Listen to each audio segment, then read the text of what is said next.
it's the middle of the week and I'm thinking, what can I do for dinner tonight? And then out of the corner of my eye, I see this butternut squash looking at me, you know, the way vegetables do.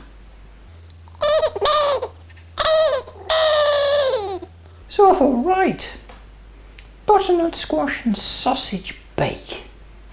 So let's get this underway with a butternut squash. Notice that it's been harvested by hand. And the first thing we'll do is get it peeled and diced. There we are, peeled, deseeded with a teaspoon and cut into some nice chunks. I've also got a large red onion that I've cut into wedges and some very delicious pork bangers.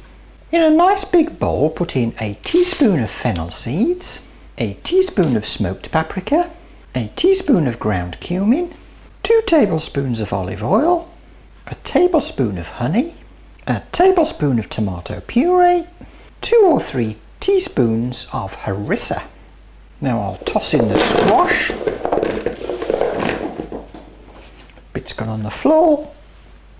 3-second rule. The onion and the sauces. And get your hands in there and mix it all together. This is why you need a nice big bowl. Give it a good toss. Well, I think we're done. Next, get yourself a baking tin or shallow baking dish.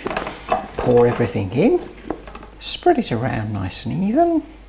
Now I'm going to bake this at 180 fan for 40 to 50 minutes. About halfway through, give it a good stir. I think it's supper time. Serve with baby potatoes and green veg. The thing about bakes like this is they're so quick and easy to make. And our dogs love it because they get a little bit of sausage at the end of the dinner as well.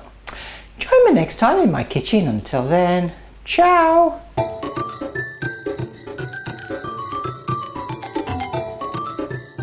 Who